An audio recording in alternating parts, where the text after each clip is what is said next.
Right, so Bismillah ar-Rahman ar-Rahim and Assalamu alaikum wa rahmatullahi wa barakatuh, everyone. Inshallah, we're going to be doing Surah Al-An'am.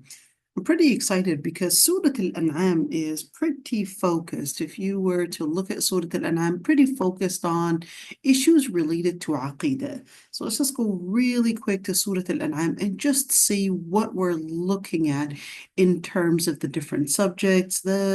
Of course, when we're speaking about Surah Al-An'am, we're speaking about a lot of words, especially for those that want to learn Tafseer. I would really say this would be probably a really good start to start with because you're going to get a lot of those words that will appear often in the Quran. So definitely, get a piece of paper and or at least a notebook and put in all those different words that you'll be finding and kind of memorize and take notes for Surah Al-An'am. You will be seeing a lot of those words coming in frequently.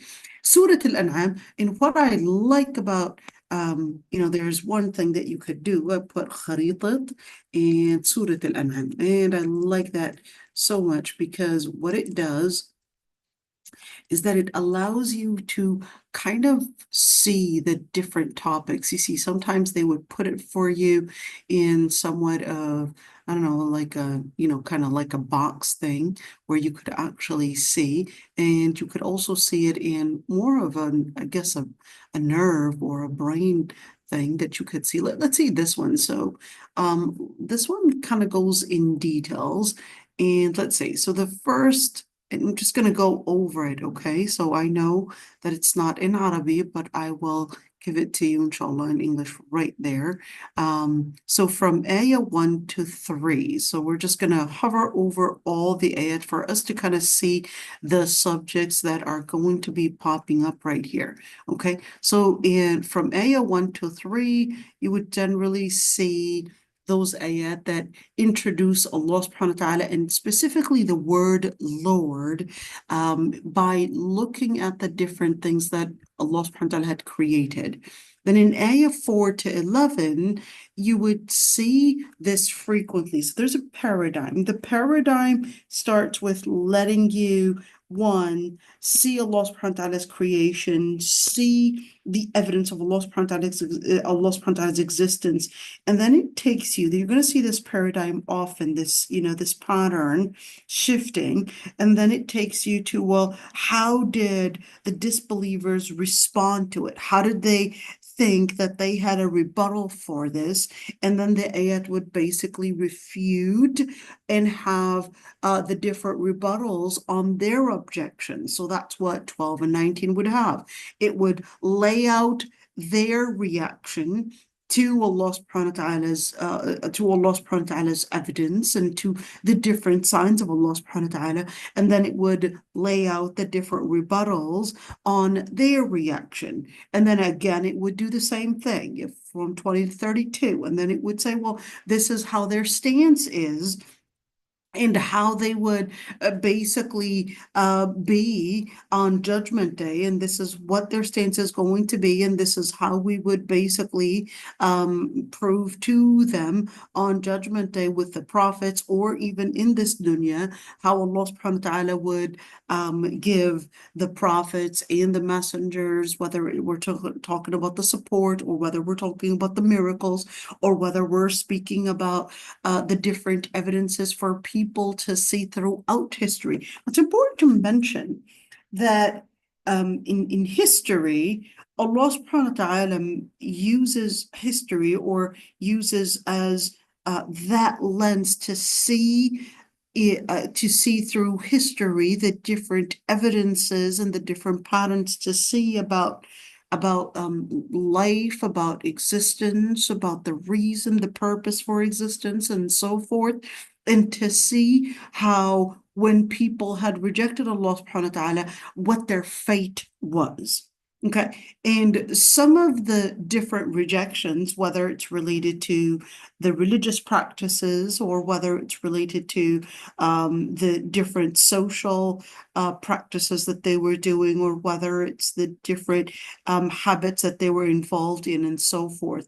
So In other words, when we're talking about archaeology, and certainly the archaeological studies, they would look at an artifacts, they would look into the different artifacts and what they reveal about their lifestyle, about their religion, about their practices, and so forth. So it's another lens to look in history in order to see what happened to mankind and how we got to where we're at right now. So that's one thing that Allah subhanahu wa ta'ala tells us to do, which is look through archaeology, look through history, look through the past in order to see the future. Okay, so it's looking through the past to know the future and looking through the past to recognize the pattern and where you're going in order to recognize whether this path is leading you to success or whether this path is leading you to failure and so forth. So when you're looking at 33 to 39, it takes us to, after telling us to see the past, then it tells us, well, now you recognize the prophets and the messengers and what Allah subhanahu wa ta'ala had given them and what kind of support that Allah subhanahu wa ta'ala would give the prophets and the messengers. But the prophets and the messengers don't exist anymore. Well, at least they had died. So what does that how does that relate to us? So Allah subhanahu wa ta'ala is telling us that when you're looking at prophets and messengers, it's not exclusive to the prophets and messengers, but it's actually the same pattern to where the word of truth lies. So let's, for example, look at the people of Gaza. We would say, well, these people right now got no support, of course, don't have any power to a country that is backed up by a superpower. And definitely, we're saying even the Muslims and even the Arabic countries, the Muslim countries are collaborating not only in information, but collaborating even with money in order to supply Israel, for example. So what does that look like? And how do we understand all of this? That's when we would know that the miracle of Allah subhanahu wa ta'ala basically comes in, and the power of Allah subhanahu wa ta'ala comes in when people would least expect it. When people would least expect it, that's when Allah subhanahu wa ta'ala's power would come in to change all the outcomes. In other words, what we would make the dua for, Allahumma ja'al tadbirahum fi tadmirihim. We would make the dua, Ya Allah, let the plots that they do be what would destruct them and what would destruct all the injustice that they would be committing. In other words, destruct all the plans that they had thought was coming in their favor to actually be against their favor and against their interest, and instead be something that would destruct and bring an ending to all their plans and interests and all their plans and what they had thought that they would do. Okay, so in ayah 40 to 47, there's always حوار مع مشركي قريش. There's always this sort of dialogue that Allah subhanahu wa ta'ala would bring about within the ayat. Well, who created this? What created this? So if this is what was created, then therefore he is the one to be worshipped. Then if he is the one to be worshipped, then that's how you would recognize the different things that surround you in terms of powers, in terms of the energy that you see laid out around you and so forth. So therefore, there's this dialogue. Let them answer that question. Here's how we're going to talk to them about this, etc. So there's that dialogue that you would see, and you could see 7 ayat in laying out. And I want you to look at this one because this is really important. When we're looking at these ayat, the dialogues, the different lessons, the different, I would say, when we're speaking about tawjihat, we're speaking about directions. We're speaking about somewhat of a mentorship. Okay, so that's the same way. It's not only that it's telling you about how Allah subhanahu wa ta'ala dialogued with the pagan Arab, or how Allah subhanahu wa ta'ala had given the support to the prophets and the messengers, and how they basically reacted and how they thought they were objecting to Allah subhanahu wa ta'ala.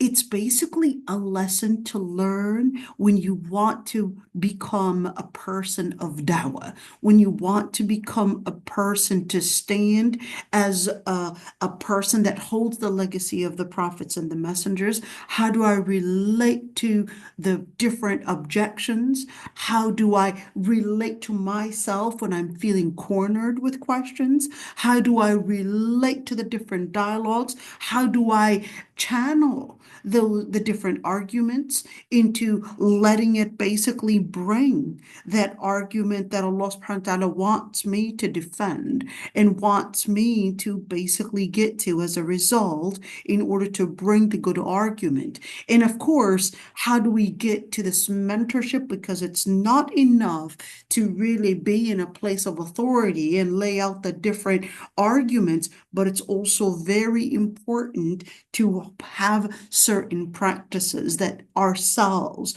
we are bringing to ourselves. So it's not that you're just in authority, but you also have to yourself get into some training to make sure that you yourself are steadfast. You have to take in some time, one, whether it's a moment of seclusion or whether it's a moment of probably keeping away. And that's why Allah subhanahu wa ta'ala says, وَهْجُرْهُمْ هَجْرًا جَمِيلًا. Sometimes you have to keep distance. You have to recognize your orbits. And that's what ayah 68 to 73 is giving you, that there's a certain orbit that you have to recognize. Who am I supposed to be sitting with? Who am I supposed to be taking as a friend? Who am I supposed to be normalizing life with? Oh, and of course, then it would always give us an example of a prophet like no other than Prophet Ibrahim alayhi salam. From ayah 74 to 83 gives us Prophet Ibrahim alayhi salam, how he himself, the hardest da'wah is the da'wah that you would give to a family member. Why? Because family is usually aware of your weaknesses. They don't usually see that you had adapted to a new understanding, that you had adapted to a new lifestyle, that you had, they'll keep bringing your history up. And that comes in a way to undermine your power, to right there, keep bringing your history, keep bringing your weaknesses, keep bringing your life in that conversation in order to say that you don't deserve to. Of course, the hardest one is when you're actually talking to your parent. Because when you're talking to your parent always sees you as their child. So when you come in to do da'wah to a parent, they would expect that they are the ones to always be parenting you, and they would see your da'wah as if you were parenting them. So that basically confuses, at least, let's say, the orbit according to their mind. So that's where Prophet Ibrahim alayhi salam comes in to give da'wah to his own father and the people, and bringing in this dialogue to prove to them that Allah subhanahu wa ta'ala is basically their Lord and not these idols and what they thought was representing the power of God. Okay, so then, of course, with that story, we would see, well, what was the stance that Prophet Ibrahim alayhi salam later? What was the stance that he had later taken? What did he do, and how did he dialogue, and what was the way that Prophet Ibrahim alayhi salam was wanting to bring about that dialogue, and probably shifting the orbits that that his own father had thought that that no, you don't have the right to come and tell me what the truth is because I'm the father, therefore I'm the parent, therefore I would be the one in authority and not you and not the truth. So what happens then? And what really happened? What are the lessons that we can learn from Prophet Ibrahim?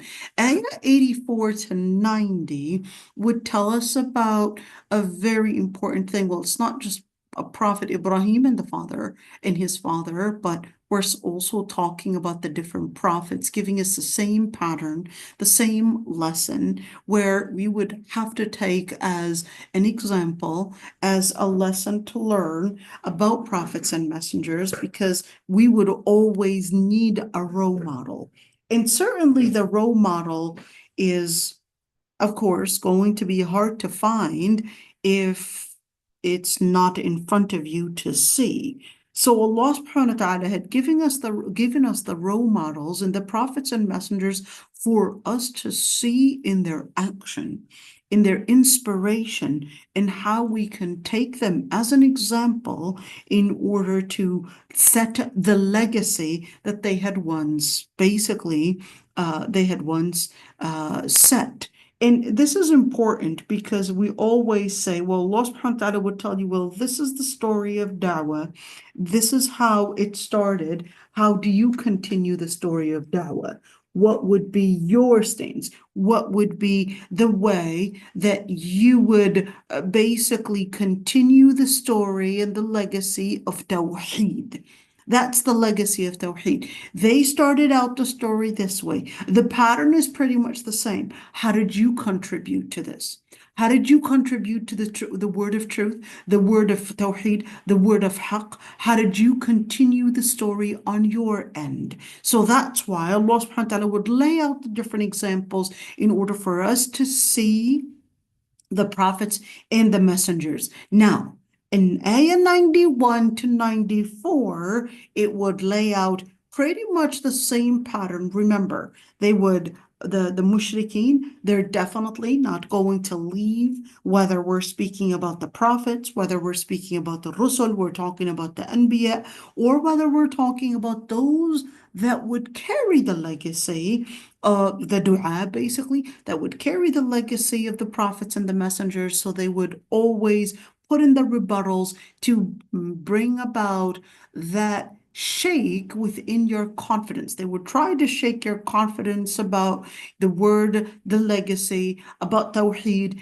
etc. And through that, of course, you would many times feel that, okay, how am I going to object to this? How am I going to refute this statement? What is going to be the main focus? So it's not only just bringing in rebuttals, but it's bringing in a dialogue to the mu'mineen themselves and letting them stay grounded with their faith. And two, it's also bringing in the understanding of aqidah, the understanding of creed for the Muslim, and also bringing in the dialogue with those that are not Muslim to let them know and get to know the main truth, which is that there is a purpose that preceded your existence, and the one that created that purpose is the Lord Almighty, and therefore your existence is not mere, what is the word that I could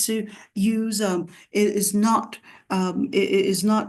somewhat of, well, there's no reason, there's no purpose, and then it's just a life of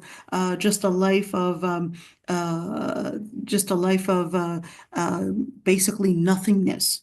Okay, so what Allah subhanahu wa ta'ala was letting us basically deliver to the disbelievers is that your life had a purpose, your existence was created by the Lord Almighty, and therefore 95 to 104th, the 104th ayah would basically tell us all the different evidences that basically reflect the power of Allah subhanahu wa ta'ala, and how all the different evidences would all collaborate and bring about one main evidence that there's no Lord except one Lord Almighty, and you should not associate partners with Allah subhanahu wa ta'ala.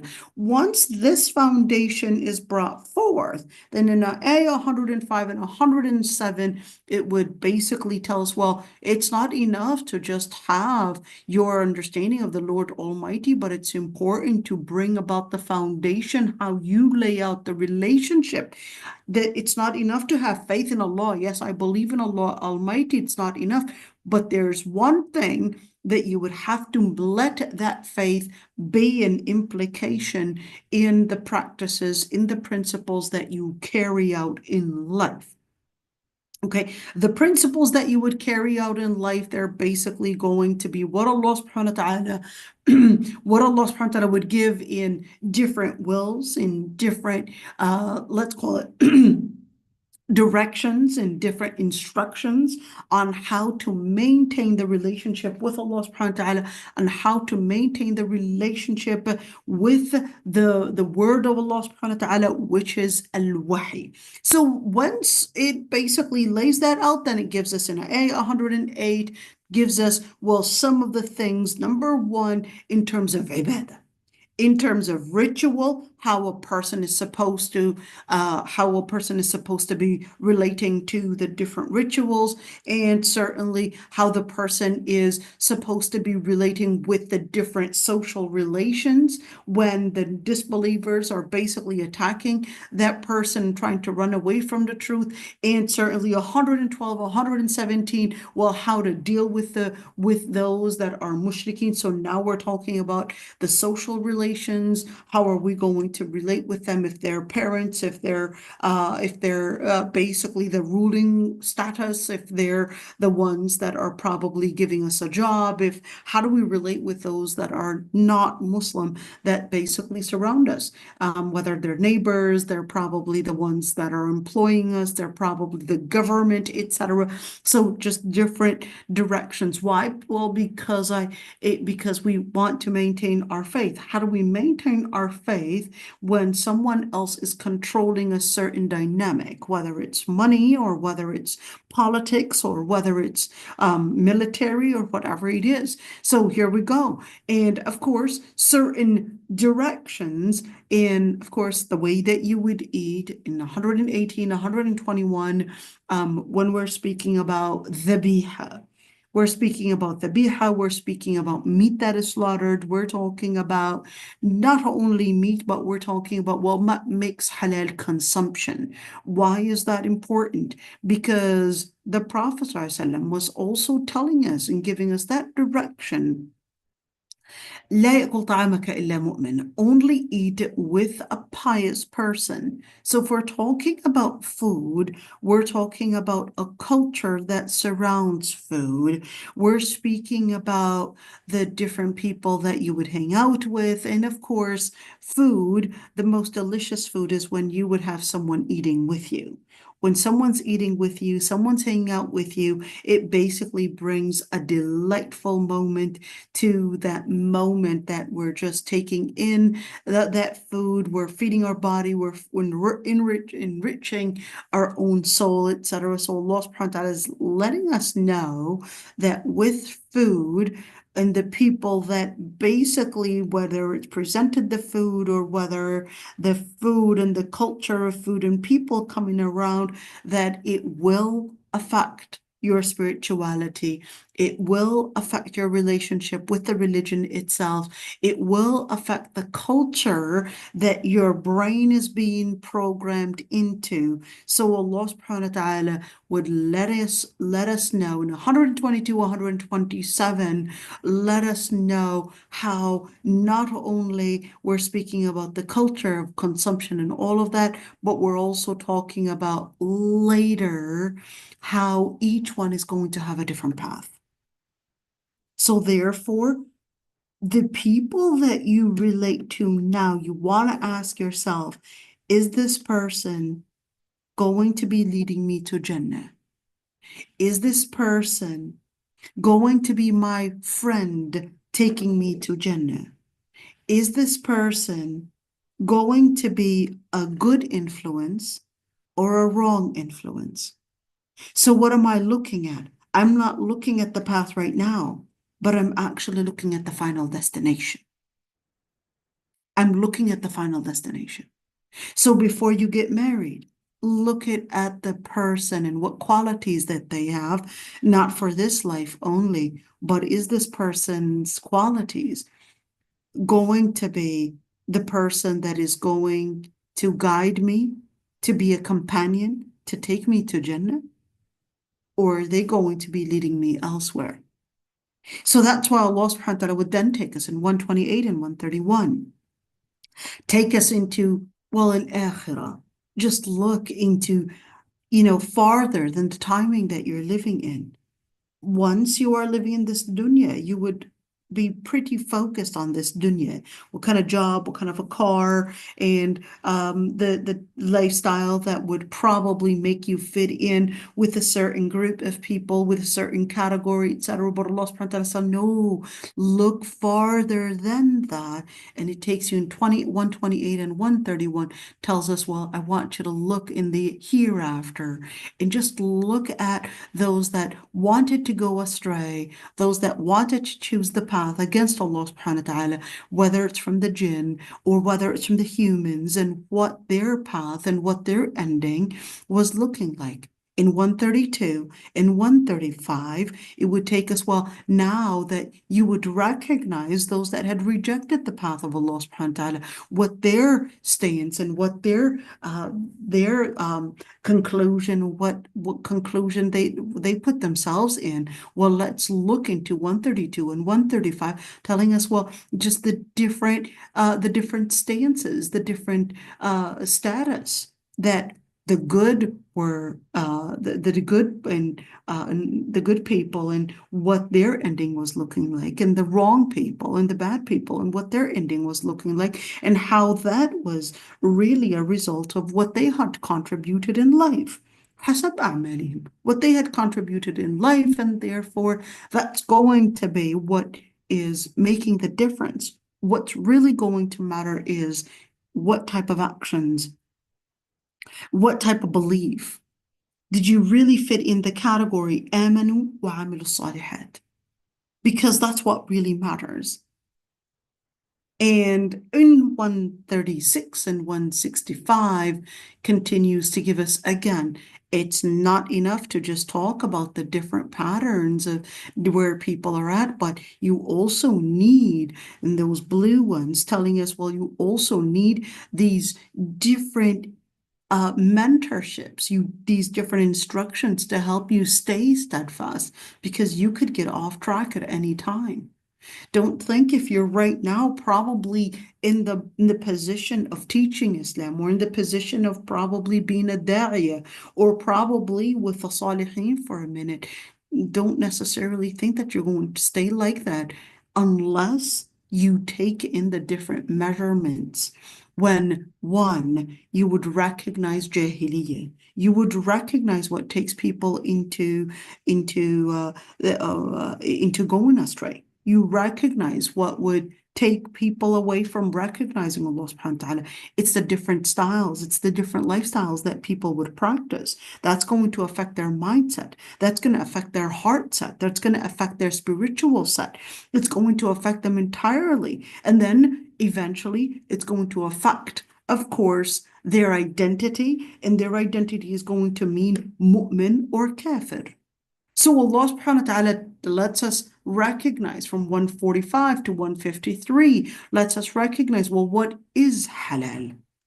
What does it mean? What is halal? What is halal is basically going to mean what is going to be keeping you grounded on the path of Allah subhanahu wa ta'ala.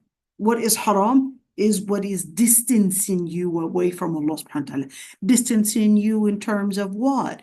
In terms of basically, one, mind, body, heart, and spirit.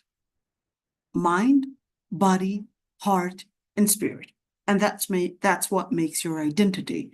So Allah subhanahu wa ta'ala, speaking of identity, then Allah subhanahu wa ta'ala tells us in ayah 154 to 158 how Prophet Musa alayhi salam was wanting to keep and preserve the identity of Bani Israel in terms of relating to the Sharia of Allah subhanahu wa ta'ala. Sharia actually means you're carrying the principles of Allah subhanahu wa ta'ala, letting you know that you're a person that follows Allah subhanahu wa ta'ala's principles, that follows Allah subhanahu wa ta'ala's, let's say, purpose that preceded your existence, and therefore for Allah subhanahu wa ta'ala in ayah 154 to 158 lets us see the story of another prophet. So now we've got Prophet Ibrahim. We had different prophets right there, just mentioning in just general mention, and then Prophet Musa alayhi salam. And certainly when we're speaking about the different patterns and how we would maintain our identity and how they would basically get lost in their identity and how it continues, of course, the disbelievers and how this continues into evolving into different faiths. But at the end, it's really one thing, which is the path of shaitan. Allah subhanahu wa ta'ala tells us, well, there's only one path of truth, and that's the path to Allah subhanahu wa ta'ala. In 159 to 165, Allah subhanahu wa ta'ala was basically warning us. So we got 6 ayat right there, telling us to be careful when we're speaking about التفرق في الدين. We're not talking about having disputes alone. We're not just talking about having disputes and differences and, diverting away from the deen itself, but we're also talking about how many would start out in a certain way on the deen, but then whether it's different additions or whether it's different omissions, and eventually it basically lets them think, they would think that they're on the right path, when in reality, or at least on the path of Islam, when in reality, the different additions or different shifting, all of that, and the different interpretations and the different narratives that they had managed to bring into their own mind or their own imagination would basically shift them away from what Allah subhanahu wa ta'ala had basically sent, whether in creed or in principle. So when you're speaking about, of course,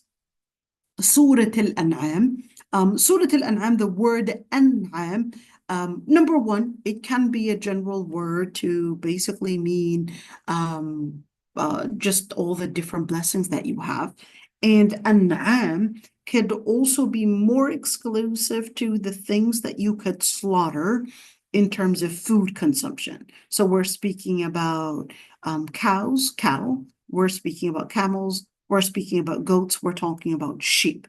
That's more of a specific word, okay, over al-an'am. Okay, so now that we're looking at Surah Al-An'am, we could see that it is generally a surah that is a Meccan surah. So what does that mean? Let's go really quick. First of all, let's remember the page number. So this is 137. Let's kind of look before that. We were doing Surah Al-Ma'idah, and after Surah Al-An'am, we're looking at 165 ayahs for Surah Al-An'am, and right after Surah Al-An'am, we're looking at Surah Al-A'raf. Okay, we're going to get to, inshallah, Surah Al-A'raf. Okay, so when we're speaking about Surah Al-An'am, we just talked about the overviews of the different topics. And one thing I would like to say is that in majority of the scholars actually said Surah Al-An'am was revealed all in one set, except scholars debated, except 6 ayat or certain ayat, which ayat are basically not part of this one set. So what does that mean? So there is a word that the scholars would use, and it's called munajjama.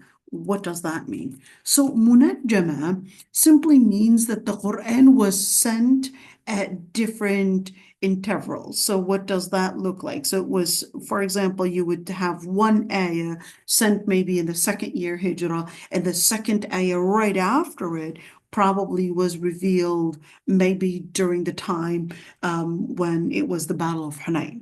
In the third ayah, maybe it was revealed maybe 6-year hijrah, and the other one was revealed probably maybe the before even the migration to Medina. So we're looking at different times. But then, of course, you would read it and you would see the coherence in it. But we would know historically that the Quran was revealed munajjama, meaning that word where I was basically the word najm basically means star.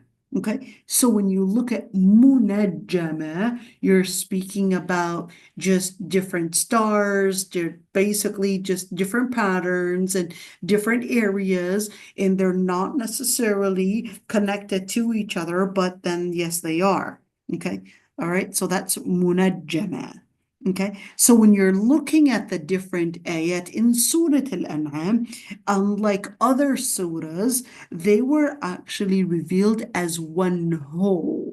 Surah Al-An'am was revealed as one whole and not necessarily as the other surahs. Okay, Surah Al-An'am, when we say Makkiyah, hold on, let's go and look at 137 right there. I want you to see this. We've done this before, but I think it's important to see. Okay, so here we go. Remember, this is the last page in the last page right after the Dua al-Khatim right there. So you're looking at the surah, the name of the surah, and it would give us basically the number for that surah right there. So this is surah number 6 because Surah Al-Fatiha is number 1, okay? And it would say Makki. I want you to look at this one. So it said Makkiyah, Surah Al-A'raf, Makkiyah. Let's look at that one. So what does it mean that it's a Makki surah, unlike the other ones are looking Madani, Madani, Madani right there, Madani, Madani, and then giving us Makki, Makki right there. Okay, so Meccan surahs were actually revealed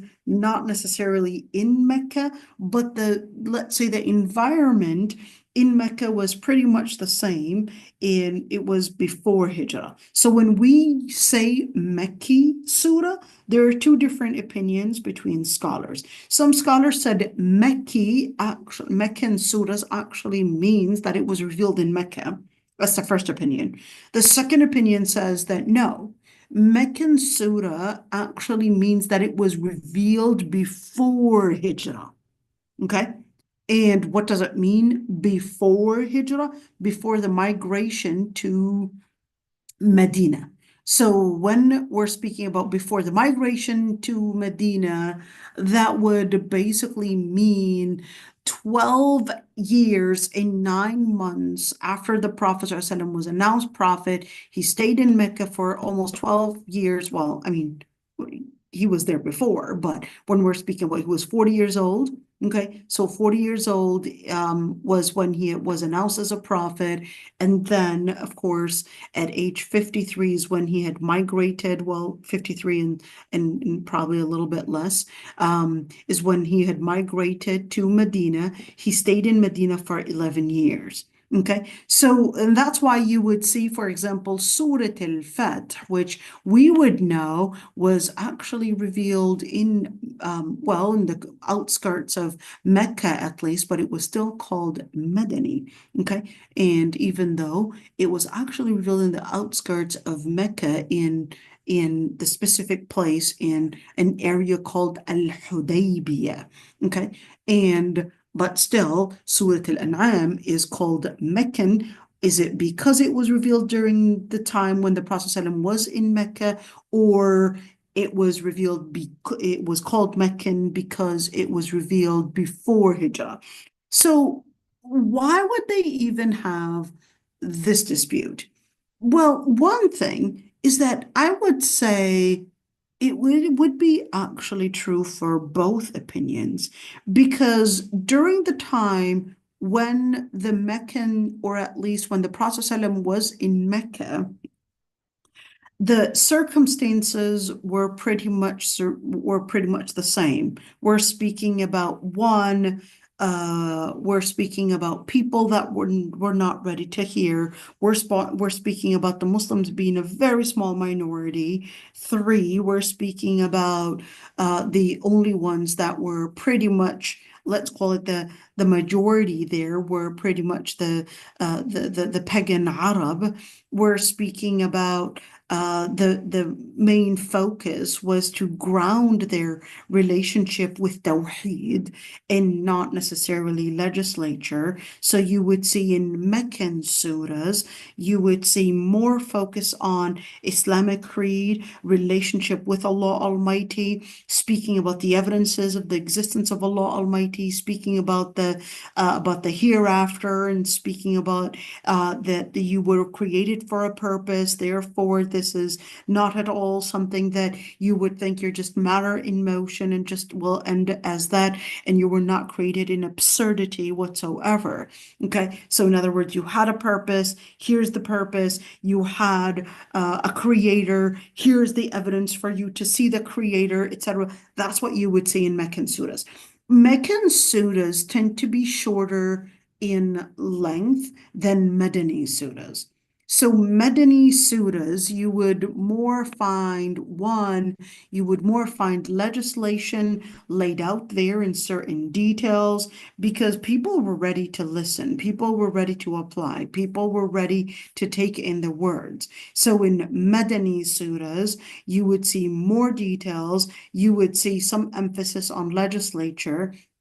But in Meccan surahs, you would rarely see an emphasis on legislature. Even the legislature that it would give you, it would lay it out in a very, let's say, in a very, in a short message, it would give it as a very comprehensive message, for example, to avoid riba, to avoid stealing, to avoid zina, etc. But it wouldn't really go in details in terms of what if the person did commit such a thing, what would be the punishment, or what would actually make zina, etc. But it would just lay out the different major haram things.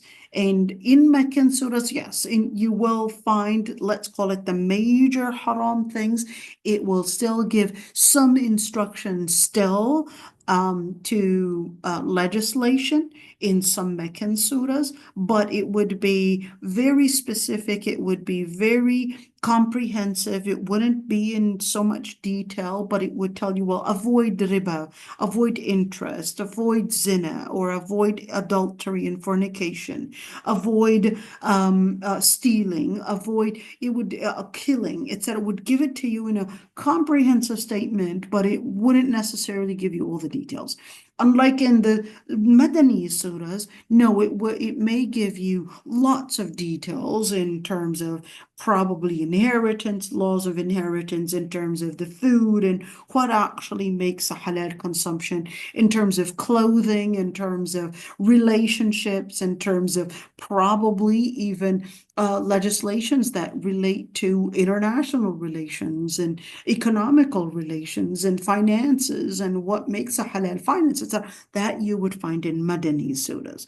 And like I said earlier, it would pretty much be the same idea if I were to say before Hijrah or after Hijrah, because the circumstances were pretty much the same. The same in terms of, well, if you're saying something is Mecca and you're saying before Hijrah, and that's that place of ambiguity would be in, because if you're saying before Hijrah, well, that was really the circumstance of the time when the Prophet ﷺ was in Mecca. If you're saying after Hijrah, well, that would mean the circumstances that the Prophet ﷺ was in Medina. So whether you're speaking about the chronology or whether you're speaking about the place had its circumstances that pretty much fit a certain circumstance, and which is Mecca. It fit a certain circumstance that was a Mecca before Hijrah / before Hijrah circumstance, and the after Hijrah, it had the Madani circumstances and the environment of Medina and all of that related to, I guess, that circumstance. So those that said Meccan to mean in Mecca or before Hijrah, in the opinion that said before Hijrah, I would say many times it does actually overlap and does correlate in many ways, but just wanted to note that one. So just for you to see, right there, Al-An'am is basically a Meccan surah. So let's go back to our page right there, and hold on, here we go. This is it. Let's continue remembering 137. Okay, so one thing is that you would say the surah starts with Alhamdulillah. Mine's is Surah Al-Fatiha, right? And Alhamdulillah, Surah Fatir starts with Alhamdulillah. Okay, let's see. So does the prelude in the start of a surah, does it relate with the surah that it ended with? And what the surah ended with previously? Yes, it does. So, and that's why you would have some qira'at, in some qira'at and some variant recitations and readings, they would entirely, when they're continuing to read, they would not even say Bismillah ar-Rahman ar-Rahim again and again and again in between every single surah, because they would consider that the whole Quran is all one whole, and therefore no need to begin a new chapter by saying Bismillah ar-Rahman ar-Rahim. So they would basically وَهُوَ عَلَى كُلِّ شَيْءٍ قَدِيرٌ, and then Alhamdulillahi الَّذِي خَلَقَ السَّمَاوَاتِ وَالْأَرْضِ, and they would continue this way. Okay, just for us to really see, because they would consider that the whole Quran is one set, it's all coherent. Yes, it has different chapters, but it's all related to one another. Okay, so if it's all related to one another, then Alhamdulillah الذي خلق السماوات والأرض وجعل الظلمات والنور ثم الذين كفروا بربهم يعدلون. I'm just going to give a general, remember, we would always give a general tafsir, and then we would break it down. Okay, Alhamdulillah, all the praise be to the one that خلق السماوات والأرض, that created the heavens and the earth and made the darkness and the light. And then the disbelievers would sway and dilute away from the Lord Almighty. He is the one that created you from clay, and then set an appointment in an appointed day that is a fixed appointed day that he had kept in secret, basically. Yet they would debate about the dates and debate about the purpose of their existence. So tamtarun is to debate, is to reject, is to object. And وَهُوَ اللَّهُ, and he is the Lord, he is the God in the heavens and the earth. He knows your secrets, the things that you would hide and the things that you would announce. And he knows all that you would contribute and all that you would do. And every time they would get a message or a sign coming to them from the signs of their Lord Almighty, but they would be turning away from those signs. For they had rejected and denied the truth when it had come to them. فَسَوْفَ يَأْتِيهِمْ أَنْبَاءُ مَا كَانُوا بِهِ يَسْتَهْزِئُونَ. And therefore the implication and the conclusion of what they were mocking would come to them and would come at them, and they would basically see the implication of what they had denied. Had they not seen the nations that were destructed before them throughout the centuries, how they were given the power and the authority on earth, and an authority that you were not given. And we had sent the skies pouring with water over them, and given them waters from underneath and springs that would flow underneath them. But we destruct them for what they had committed in sin, and we had created after them nations and many nations that had come later after them. And if we were to reveal a book in basically a complete written book, and they had, or if they were to even touch it with their own bare hands, they would still say, that is the disbelievers, that this is mere magic. And they would say, if only you had received an angel, and if only you had gotten an angel. And Allah subhanahu wa ta'ala said, and if we were to send an angel, then لَقُضِيَ الْأَمْرُ ثُمَّ لَا يُنظَرُونَ, then that would basically bring an end to it, and then they would not even be needing to be given the test, basically. If everything was going to be clear and therefore manifest to them, and then there wouldn't be a test, and then there would be no need for any appointed day, and there would be no test for them. And even if Allah subhanahu wa ta'ala, He says, even if we wanted to send an angel, we would make him be in a shape of a man, and we would have actually created some murkiness. In other words, لَلَبَسْنَا عَلَيْهِمْ مَا يَلْبِسُونَ.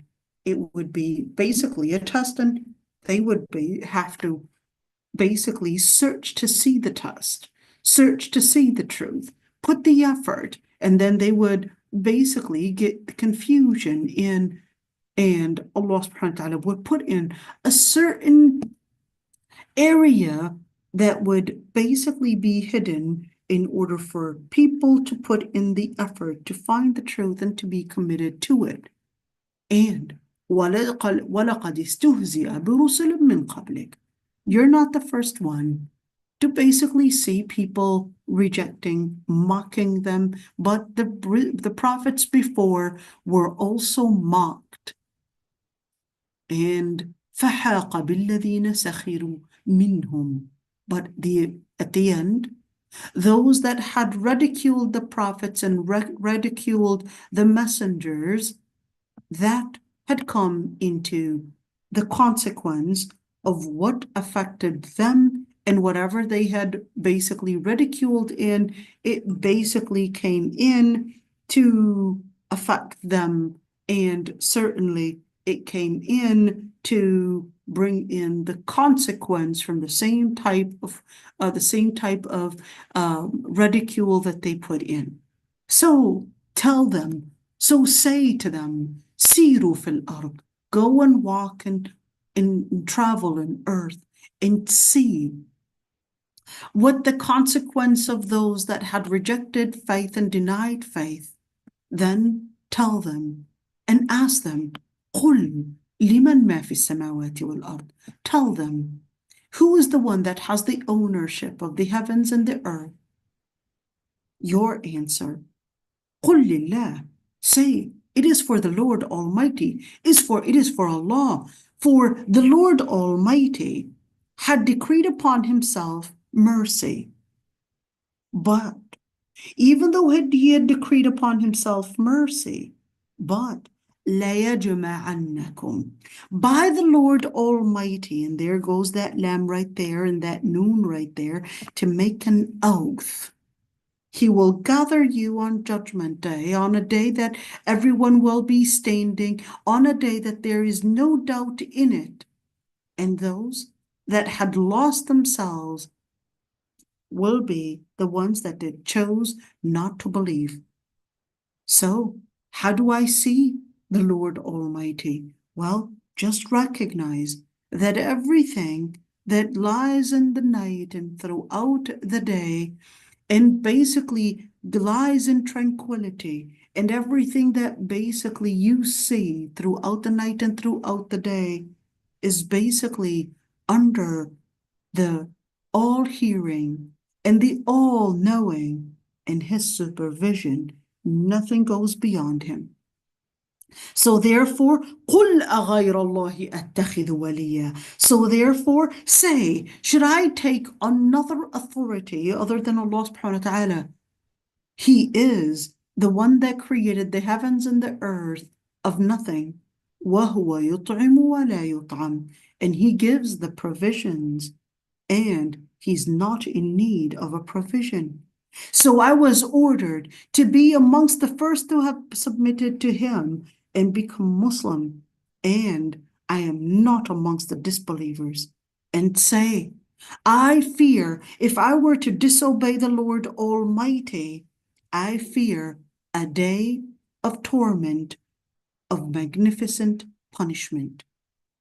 And on that day, whoever is distanced away from Allah subhanahu wa ta'ala, or sorry, ما يصرف عنه يومئذ فقد رحمه.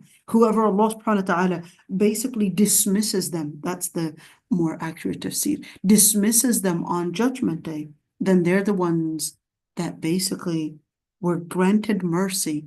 And that is al-fawz al-mubin. And that is the magnificent and the clear and the obvious success and obvious victory. So until here, you could see, until ayah 16, it pretty much falls within the same idea, same category of at least that piece of directing that conversation into seeing, one, what is surrounding us and what is within, and letting us think through our fitrah to really know about our existence. So that's the let's call it the initial fast tafsir, and that's not the detailed tafsir that we would consider. And then we will be, inshallah, doing it with the detailed tafsir, inshallah, with tafsir al-Qurtubi. Every single day we'll be basically doing it, I believe, except Sundays and Sundays, yeah, and Mondays we'll basically be taking a time off, and inshallah we'll be doing Surah al-An'am from Tafsir al-Qurtubi, because questions to ask, if, okay, you gave us a general interpretation to the ayat.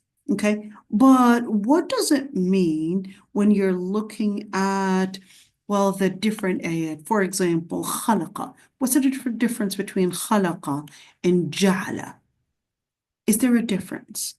And why did it talk about the heavens and the earth, and then talk about the dhulumat and the nur, and then talk about the darkness and light? And why was this one in plural and this one in singular? Then wait a minute, I thought al-adl meant justice. So if the disbelievers ya'dilun, so I thought the adl means justice. How is it that you interpreted this one as ya'dilun, to shift off, to sway, to be diluted? How did it go there? How do we understand that in Lugha Arabiya? And then once it talks about the open space of the heavens and the earth, and it goes into the closed space, which is your creation, min tin. Okay, so we were created from clay. So where's evolution in all the story? And what about ajal and ajal musamma? What's the difference? ثم قضى أجله وأجل مسمى. So wait a minute, are they two appointments or two different stations, or what are we looking at here? And then ثم أنتم تمترون. Does that actually mean that we are all basically debating this? We're all living in doubt? Is doubt inevitable, or is doubt a result of a certain choice that we're making? Where does doubt come from? Are we all going to be doubting? Well, wait a minute. What about Prophet Ibrahim alayhi salam? The story of Prophet Ibrahim, we're going to talk about the story of Prophet Ibrahim alayhi salam in Surah al-An'am, when Prophet Ibrahim alayhi salam basically debates them. Well, that one. And then it says, well, look at the moon. Okay, maybe that's God. Maybe, what about the sun? Well, no, that's not God. Is that really Prophet Ibrahim alayhi salam displaying doubt? Or is he, for the sake of the argument, he's laying out basically their argument, or trying to bring about the rebuttals to their argument? How do we understand that? And then, of course, وَهُوَ اللَّهُ فِي السَّمَاوَاتِ وَفِي الْأَرْضِ. Wait a minute. So what are we looking at? We're talking about right there? Are we talking about here as the Lord Almighty being a deity? And then is it here telling us, well, the implications of what it means? How do we understand this? So there's something called tibaq. Well, tibaq is just like in English, we would say antonyms. There's also tibaq in Lugha Arabiya antonyms. And this is very common in the Quran. Sirrakum, jahrakum. Okay? You would say what you would announce publicly and what you would do in private. الظلمات and النور, darkness and light. Well, samawat and ard, that's not necessarily an antonym right there. Mu'min, kafir. Okay? You would say that those antonyms coming frequently in Surah Al-An'am. And that's why in the ayat to come, you will also see, will tell you, well, since you recognize those different paths, dhulumat, nur, sir, al-alan, you would recognize the different patterns, then you would also be capable of recognizing the different paths and what they lead to eventually. And we're going to talk about that. فَقَدْ كَذَّبُوا بِالْحَقِّ فَسَوْفَ يَأْتِيهِمْ أَنْبَاءُ مَا كَانُوا بِهِ يَسْتَهْزِئُونَ. So when you look at فَسَوْفَ, how far off is that? أنباء, what is in naba? What's the difference between naba and between khabar? So what's the difference between the two? And when we say يستهزئون, were they actually mocking the ayat, or were they mocking the prophets, or were they mocking legislation, or were they basically just not taking anything seriously? And when it takes us into talking about the different nations that had passed before us, aren't they civilizations? I mean, when we're talking about the Aztecs, we're talking about the pharaohs, we're talking about the Babylonians and all of those different nations. Aren't those considered as civilizations? How do we understand if they were مكناهم في الأرض? So was it God-given power that was given to them? Whether we're speaking about science or whether we're speaking about, hey, Alexander the Great, for example, was it, he was basically, labeled as the Great, okay? Or Napoleon, labeled as the Great, basically set a certain empire, wanted to build, and of course there's a certain reason why in English we would say the Great Crusaders, the Great Napoleon, Great Britain, Alexander the Great. We don't use that in Islamic, let's say, description in history. We don't use that, all right? But there's a certain reason why the Western narrative, the Western rhetoric uses that one. Okay, so we'll talk about that one later. But why did the ayah say مَكَّنَّاهُمْ, that Allah subhanahu wa ta'ala was the one that had given them the authority? So what does that really mean? Does that mean that science was given to them by Allah subhanahu wa ta'ala? Military power, political power. So can we say that Netanyahu right now is given this tamkeen from Allah? What about Trump? Right now, basically 2 days ago, I believe it was, he tweeted, "Long live the king." I mean, I thought America was a democracy, and now we are changing it to a monarchy. What really happened? Is this possible? Is it, how did he get those kind of votes? How did he get this kind of power? How did he get this kind of position where, yes, and now America basically controls, now it's basically imposing tariffs and all of that on all the countries, and every single country. And now what are we looking at? Is this tamkeen fil ard? Now, of course, imposing tariffs. Yeah, we're going to take over Greenland. We're going to take over Gaza. We're going to take over that and that and that. Isn't that tamkeen fil ard? Is that Allah subhanahu wa ta'ala? Is he giving them the power? Or how do we understand that in context? Inshallah, we'll talk about each and every single one of these. أرسلنا السماء عليهم مدرارا. Same thing. Allah subhanahu wa ta'ala says, well, He had basically sent the skies with pouring waters. In other words, it's all provisions given to them. Why can't He just stop all these provisions? And that way they won't commit all those injustices. Basically, just bring an end to all their plots. فَأَهْلَكْنَاهُمْ بِذُنُوبِهِمْ. Though they were given the power, but then they were destructed بِذُنُوبِهِمْ. So, الذنوب, what's the difference between then معصية and خطيئة? So they basically were destructed because of their sins, and then other nations were created after them. So قرنا, I thought قرن was century. So if we're talking about created after them a century, are we talking about just a time, or are we talking about nations? But قرنا آخرين. But how come قرن is basically singular and الآخرين is plural? How do we understand that one? And then وَلَوْ نَزَّلْنَا عَلَيْكَ كِتَابًا فِي قِرْطَاسٍ. But I thought the Quran was in قرطاس anyways. So, I mean, if we're talking about al-qirtas, we're talking about a written document. I thought the Quran was in qirtas. So how is it kitaban fi qirtas? And now it's telling us kitab if it was sent down in a book, in a written book, basically.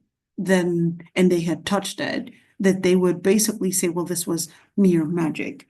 Why use the word magic frequently in the Quran? Is there real magic? Is magic at all real? Can we do magic? Well, what if some magic was done on me and I needed to remove this magic? I tried the ruqya, it didn't work. So I was told that there's something called nushra. And that's basically using magic, but for a good cause. Can I use that? Is that permissible to do? I'm just using it for a good cause. I know that magic is always for a bad cause, but I'm right now trying to reverse magic using magic. Is that permissible? So, we can go on and on, all right? These are just kind of questions that inshallah we'll be asking, we'll be answering, we'll be going into lots and lots of exciting details. Because I'm a person that loves to question, a person that loves to research, I'm a person that loves to go deeper and deeper into words. So that's what tafsir will look like. Tafsir will be looking like, well, why this word? Why not that word? What does that even mean? And sometimes we may even go a little off topic because a certain word just basically dragged us in there, and we'll just continue learning each and every single day about these ayat and answering the different questions. Sometimes they're directly related, sometimes not directly related. We'll go not only in Tafsir al-Qurtubi, but we'll go in other tafsir when necessary. So we'll also be, you could see I highlighted a lot of important notes. So yeah, we'll talk about those notes, and you'll see that some things, like, they'll be mentioned in the tafsir and some things are not authentic even though they're mentioned in tafsir. So why even mention them if they're not authentic? So I'll need to mention them to basically bring it to your knowledge that it's not authentic, because it still is in the books of tafsir. But sometimes you will see some scholars regarding it as, even though not necessarily authentic, but will still regard it as some information to learn, and some information to basically take in consideration. So you could see, those highlighted highlighted points, and just this ayah, Alhamdulillah الذي خلق السماوات والأرض. Just, that all of that was just a prelude right there, an intro about the surah. But then he would say خمس مسائل فيه خمس مسائل. There are 5 different matters that wanted to discuss and basically go into one after another, and you could see lots of exciting points. You could see lots of highlights, lots of points to say, and we will talk about a lot of different names of scholars that probably said different points in the tafsir, so we'll definitely be commenting on that as well, because we don't want to just read and not know all the contributions or even all those names and who these people are. So because they're going to be definitely an inspiration, so we will be taking more than just tafsir. We'll be doing tafsir. You'll see we'll be doing Lugha Arabiya. We'll also be doing a lot of commentaries on hadith, on whether they're authentic or not. And we'll also be doing a lot of commentaries and probably talking about the biographies of some scholars and going back to some scholars and learning about them and just taking those as an inspiration and so forth. And sometimes we'll talk about some books and what they had contributed and so forth. So this is what our tafsir would look like each and every single day. We're taking a portion, and alhamdulillah, we don't necessarily consider that there is a limit within time. We're just living the tafsir, and as long and as far as these ayat and these inspirations take us, we're going to be taking one little portion each and every single day. So, but here's good news, at least for some, okay? We will be starting 2 hours from the time that we started, so 2 hours before.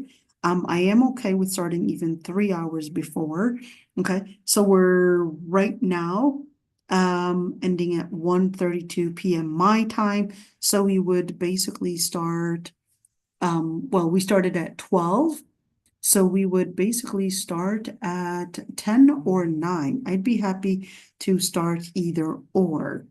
So if you would like to, probably vote for that right now, I'd be happy to, start earlier than this time. And that way it'll allow more and more people to basically find the opportunity to join us, even if it's a little later